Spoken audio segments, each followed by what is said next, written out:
कहा कि ये नहीं पूछा कि तुम जिंदा हो कि मर गए। और आज अचानक इसको इतनी हमदर्दी कहां से आ गई कि मुझे कह रहा है कि तुम चलो और तुम्हारी माँ की हत्या का बदला मैं लेता हूं। हमारे कहने लगा, सरकार एक बात बोली। बोला महाराज, वो राम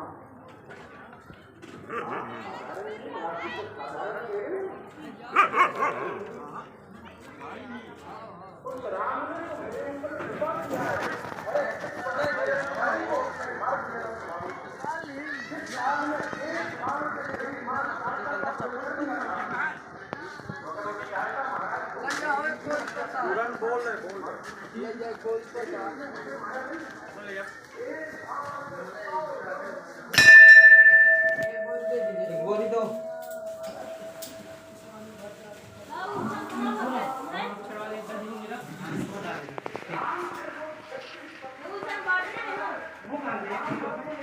काम हो गया, नहीं बना भगा दी मार के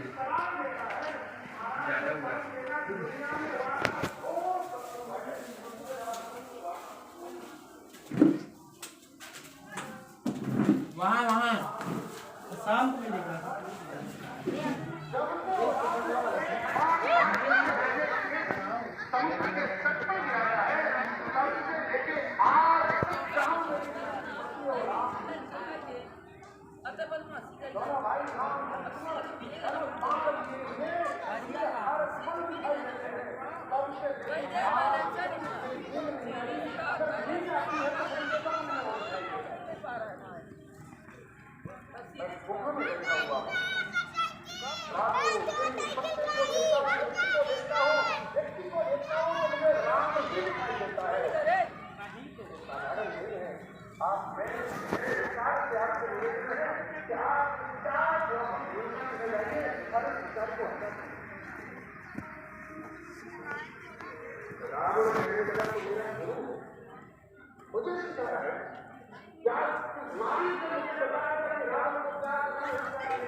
अगर राम के पास में जाऊंगा तो राम से मिलूंगा, और अगर यहाँ से नहीं जाता तो मेरे तलवार के सामने खड़ा है कि अभी मेरा प्राण ले।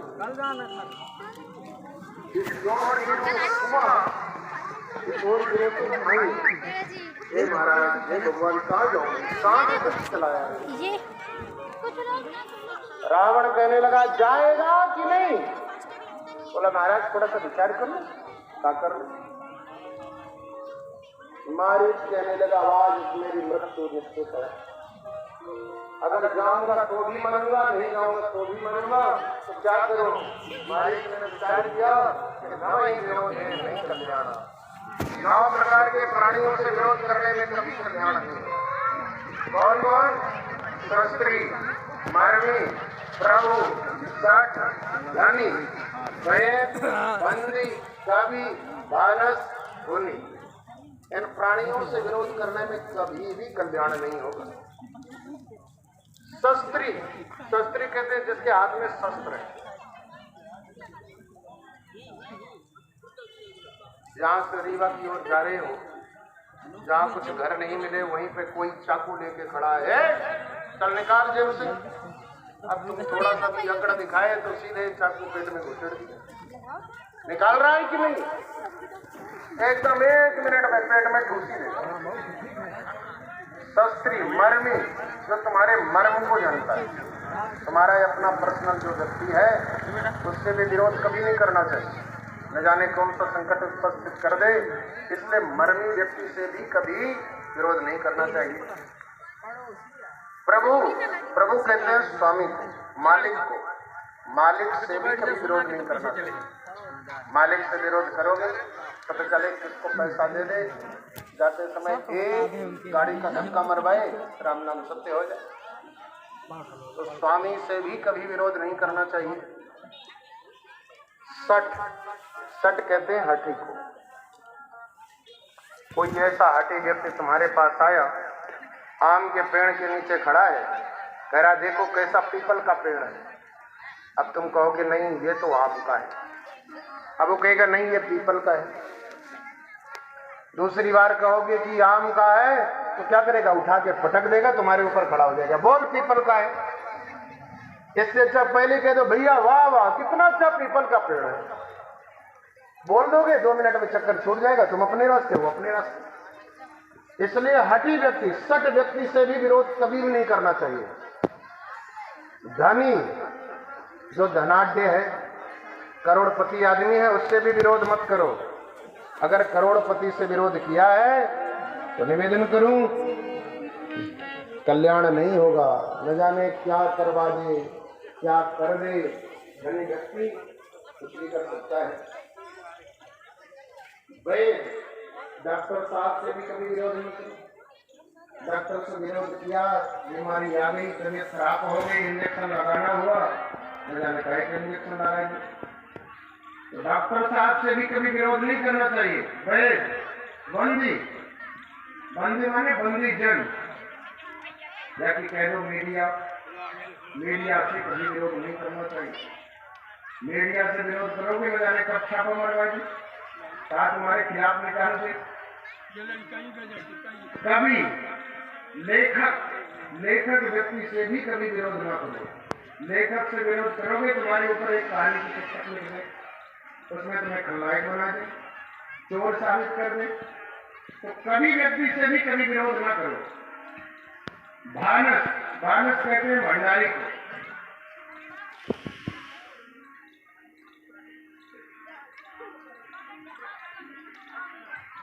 हाँ मारो, एकदम आंख में घुस गए।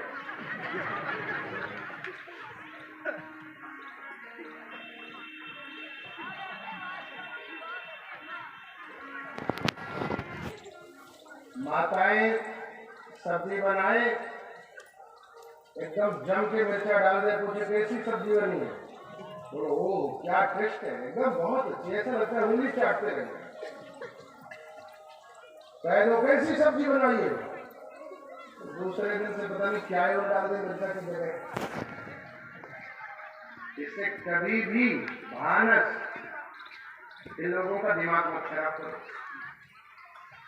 सब्जी बनाए, दाल बनाए, रोटी बनाए, जैसा भी बनाए तो बहुत अच्छी बनी, बहुत बढ़िया। जब खाएंगे छुट्टे पता हो जाएगा कि मिर्च पड़ा है कि नमक पड़ा है कि नहीं पड़ा है, क्या है। दुनी कहते हैं तांत्रिक को, जो जादू टोना टोटका ये करता है, ऐसे व्यक्ति से भी विरोध नहीं करना चाहिए। मारीच कहने लगा नवई विरोधे नहीं कल्याण।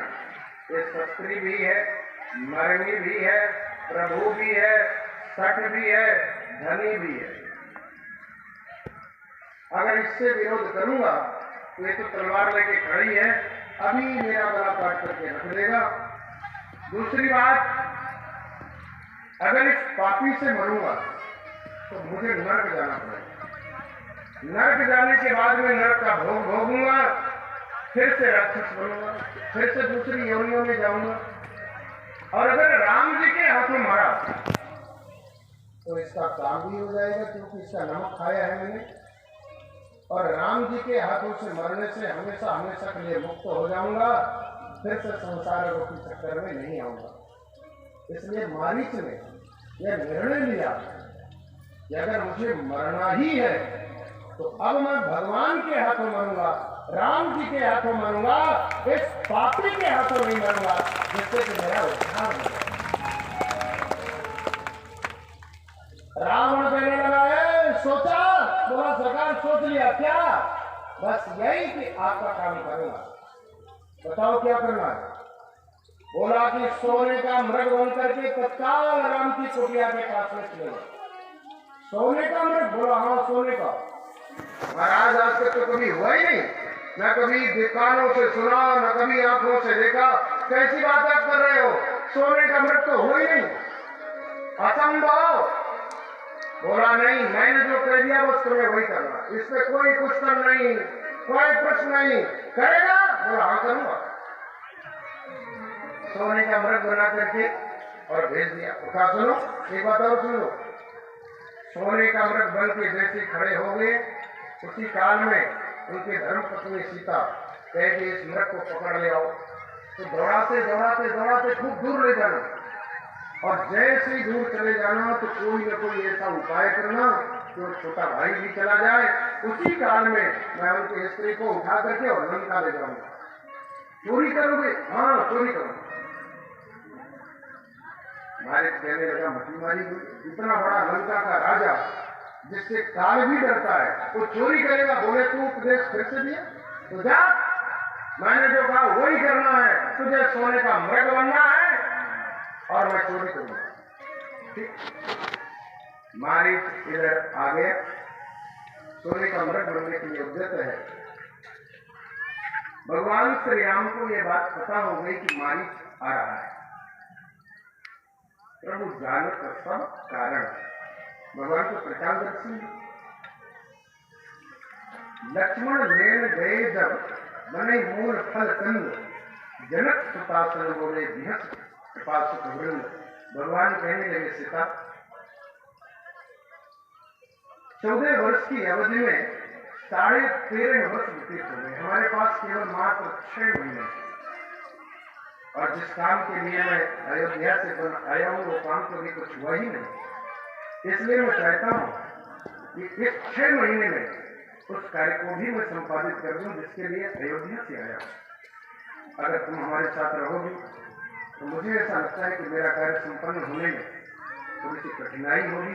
तो मैं चाहता हूँ कि जब तक इन राक्षसों का मैं विनाश न कर दूं तो तुम्हारा यह असली स्वरूप अग्नि में रहे, और मात्र प्रतिबिंब बन करके तुम मेरे साथ में बैठो, बाकी का सारा काम मैं ऐसा ही करूंगा। जानकी जी को राम जी ने आदेश दिया, भगवती माँ आदिशक्ति जगदम्बा कहने लगी जैसी आती आज्ञा, अग्निदेव को प्रकट किया, और जैसे अग्निदेव को प्रकट किया अग्निदेव सामने खड़े हैं। राम जी कहने लगे हे अग्निदेव, 6 महीने तक सीता आपके पास में पुत्रीवत रहेंगी, इसके बाद में जैसे राक्षसों का विनाश कर दूं तो मैं आपको वापस ले लूंगा। जानकी जी ओरिजिनल जानकी जी निवेदन करो अग्नि में वास कर रही, मात्र प्रतिबिंब छाया जो दिखाई देती है, सीता जैसी ही स्वरूप, वैसे सुगनी, उसी तरह से धैर्य, उसी तरह से शील, सब कुछ उसी तरह से जानकी जी बैठ गई। राम जी के वाम भाग में लक्ष्मण हूँ यह मरम न जाना, जो कछु चरित्र रचा भगवान। भगवान ने जो चरित्र किया है किसी को भी पता नहीं, लक्ष्मण को भी पता नहीं। राम जी महाराज प्रातः काल रखे, संध्या वंदन करके जानकी जी को संध्या वंदन करने के बाद में कुर्सी में जल डालने आई है। उसी काल में लक्ष्मण जी भी स्नान करके जल लेके मटका कुटिया में प्रवेश किए। जानकी जी जैसी जल डालने आई तो निवेदन करो दूर की ओर दृष्टि पड़ी तो सूर्य की रश्मियां जब मृग पर पड़ रही थी तो देखा कि एकदम मृग चमक रहा है, सोने जैसा मृग। देखो ये भगवान की लीला मात्र है, इसको ध्यान रखना, इस बात को बैठा के रखना कि भगवान सब कुछ जानते हैं, जानने के बाद भी मात्र वो मानव चरित्र कर रहे हैं। मानव चरित्र माने जैसे कोई फिल्म में एक्टिंग करता है, सीरियल में एक्टिंग करता है, मात्र भगवान वो एक्टिंग कर रहे हैं। जानकी जी कहने लगी सोने का मृग, अरे वाह लक्ष्मण मेरे पास आओ, जल्दी आओ जल्दी आओ। माता जी की आप सुनी तो पानी रखा घड़ा का और सीधे लक्ष्मण जी आए, बताइए माता जी क्या है? वो सामने देखो क्या है। माता जी मृग है, साधारण मृग नहीं है, सोने का मृग है। लक्ष्मण जाओ पकड़ ले उसे। लक्ष्मण जी कहने लगे माता जी आपने कभी सोने का मृग सुना? बोला नहीं। तो फिर आप कैसे सोच रही कि सोने का मृग बोले दिखाई दे रहा है? सुनने की बात क्या, सामने दिखाई दे रहा है। तो तुम देखी बात सत्य मानोगे या सुनी बात मानोगे? आपसे पूछो कि देखी हुई बात आप सत्य मानोगे कि सुनी बात? कभी कभी देखी हुई बात भी झूठी होती है और सुनी बात भी सत्य होती है। इसलिए इस भ्रम में नहीं रहना कि हमने तो आंखों से देख लिया तो ये बात सत्य है। आंखों से देखी हुई बात भी झूठी हो जाती है। लक्ष्मण जी ने कहा, माता जी हम भले देख रहे हैं लेकिन सोने का मृग हो ही नहीं सकता है। आज तक ब्रह्मा के प्रपंच में, विधि के सृष्टि में सोने का मृग जब आज तक नहीं हुआ तो आज कहां से हो जाएगा? ये कोई राक्षस है, राक्षसी माया है। आप तो हमारी बात मानिए, आपकी प्रिय से मिल जाएगी। लक्ष्मण तुम मुझे समझा रहे हो, मेरा आदेश है तुम जाओ इस मृग को पकड़ के ले आओ। लक्ष्मण जी कहने लगे, माता जी मैं नहीं जाने वाला, ये कोई राक्षस है। तब तक राम जी आ गए। राम जी पूछने लगे, क्या बात है, दोनों में बात हो रही है? जानकी जी पास में आ गई, स्वामी वो देखिए सामने सोने का मृग, ये मृग मुझे चाहिए। भगवान मुस्कुराए, ये माया है। राम जी कहने लगे, सोने के मृग को क्या करोगे? जानकी जी कहने लगी, सोने के मृग को पकड़ के ले आएंगे। जैसे हम अयोध्या चलेंगे तो भैया भरत को हम उपहार देंगे, भैया भरत कितने खुश हो जाएंगे, क्या आप नहीं सोच सकते? आज 14 साल में मैंने पहली बार कुछ की डिमांड किया, मांग किया, और इतने में आप दोनों भाई इतने बात करने जा रहे हैं। अगर नहीं लाना है तो मना कर दीजिए, मुझे नहीं देना है। राम जी कहने लगे, सीता तो ठीक कह रही, लक्ष्मण लाओ मेरा धनुष बाण, मैं अभी मृत लेके आ रहा हूं।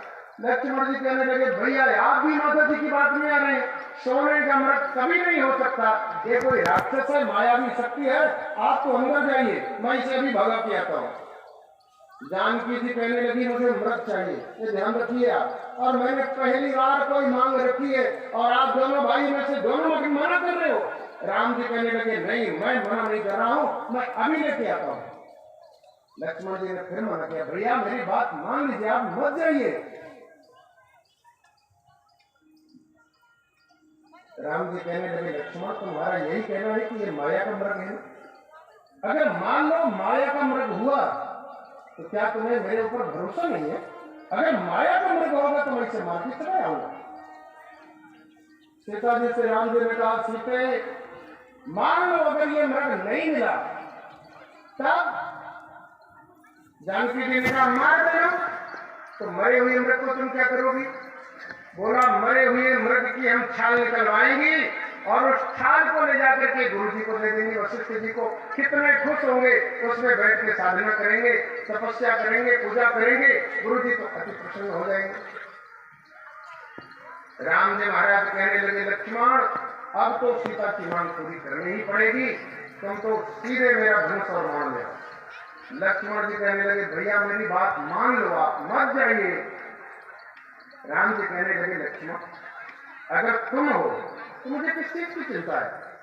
मैं मृग को लेने जा रहा हूं और तुम्हारे लिए मेरा आदेश है कि तुम कुटिया में ही रहना, कुटिया को छोड़ करके तुम्हें भूल के नहीं जाना है। लक्ष्मण जी कौन है? ये श्री रामानुजाचार्य जी महाराज। लक्ष्मण को मानो अपने ज्ञान पे थोड़ा सा अहंकार है कि मैं जानता हूं कि राक्षस है। राम जी ने कहा, लक्ष्मण तुम चिंता क्यों कर रहे हो? मैं तुम्हें भक्ति के पास में छोड़ के जा रहा हूं, तुम्हारी मां के पास में छोड़ के जा रहा हूं। ज्ञान और वैराग्य दोनों कौन है? भक्ति के बेटे हैं। राम जी ने कहा, लक्ष्मण तुम अपनी मां की रक्षा करना, और अगर तुम हो तो मुझे कोई चिंता नहीं है। मानो राम जी ने बताया, भगवान भगवत प्राप्ति के 3 रास्ते हैं, भक्ति, ज्ञान और वैराग्य। कोई वैराग्य मार्ग से जाता है, कोई ज्ञान के मार्ग से जाता है और कोई भक्ति के मार्ग से जाता है। तो भक्ति का मार्ग बहुत सहज है, राजमार्ग है। ज्ञान का मार्ग, वैराग्य का मार्ग एक पगडंडी है, इससे जाने वाला व्यक्ति भी भटक सकता है। ज्ञान मार्गी भी वेद के पन्नों में खोजता है, ऋचाओं में खोजता है, परंतु ज्ञान मार्गी को, ज्ञान वाले को भगवत प्राप्ति हो जाएगी ये कोई गारंटी नहीं है। लेकिन भक्ति वाला तो पाएगा ही पाएगा। ज्ञान ने कहा कि मैं जानता हूं कि एक माया का मृग है। राम जी ने कहा तुम क्यों चिंता कर रहे हो बेटा? अरे अगर तुम हो, तुम भक्ति की रक्षा करना, भक्ति के पास में रहना, तो जानकी जी के पास में रहना। अगर ये राक्षस है कि तो मैं इसे मार के आ रहा हूं। लक्ष्मण जी को भी लगा हाँ ठीक है प्रभु, आप जाइए, मैं माता जी की रक्षा कर रहा हूं। राम जी का सर्कस उठा के लाई जानकी जी ने तत्काल बांध दिया कमर में, सीधे बांधा, धनुष और बांध दिया। राम जी सीता को देखे कहने लगे ठीक से रहना, हम जा रहे हैं। कहा आप तो बिल्कुल चिंता मत करिए, देवर जी है ना मेरे साथ में। भगवान आगे बढ़े, धनुष और बाण को लेकर राम जी जैसे आगे बढ़े, माया का मृग आगे आगे दौड़ा चला जा रहा है, राम जी पीछे पीछे चले जा रहे हैं। बड़े बड़े देवता, ब्रह्मा जी महाराज, शंकर जी, सारे देवता देख करके भगवान की छवि को जय जयकार कर रहे हैं। धन्य हो प्रभु, बड़े बड़े ऋषियों मुनियों के ध्यान में न आने वाले आज तुम माया मृग के पीछे पीछे दौड़े जा रहे हो, इस कंकड़ पत्थर के मार्ग में दौड़े चले जा रहे हो। धन्य हो प्रभु, धन्य हो, धन्य हो, धन्य हो, धन्य हो। निगम नेति शिव ध्यान न पावा, माया मृग पाछे सो धावा। माया के मृग के पीछे पीछे राम जी चले जा रहे हैं। शंकर के ध्यान में नहीं आते, ब्रह्मा के ध्यान में नहीं आते, योगियों के ध्यान में नहीं आते।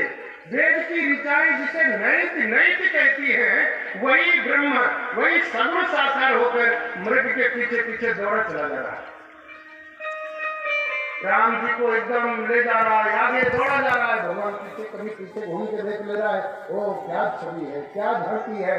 भगवान ने अपनी जटा को बांध कर रखा है, एक हाथ में धनुष, दूसरे में बाण कर्कश बना हुआ है। भगवान की घुटने से धोती, एकदम दौड़े जा रहे हैं। भगवान को देखता है, फिर अंतर ध्यान हो जाता है। अंतर प्रेम तासु पहचाना, ये मारीच है मेरा दर्शन कर रहा है, भगवान को पहचान ही रहे हैं। भगवान को पहचानने में तो कोई देरी नहीं, लेकिन भगवान एकदम चले जा रहे हैं। कबों के प्रकट है, कबों छपाई, कभी तो प्रकट हो जाता है, कभी छुप जाता है। ऐसा करते हुए राम जी को एक दिन प्रभु देव ले दूरी काफी दूर लेकर के चला गया। राम जी ने सोचा कि अब यही मौका है, अब इसको मार रहे। भगवान खड़े हो गए और खड़े होकर के देखा कि मारीच भी भगवान को देख रहा है भरनेत्र। और जैसे मारीच ने देख लिया तो भगवान ने तो अपने तरकस से बाण उठाया और सीधे एक बाण जैसे अनुसंधान किया, जाकर सीधे छाती में धस गया। तत्काल जैसे छाती में धसा तो सबसे पहले लक्ष्मण का नाम लिया। लक्ष्मण का क्यों नाम लिया? क्योंकि देखो भगवत शरणागति के लिए आचार्य अवश्य होना चाहिए, सदगुरु होना चाहिए।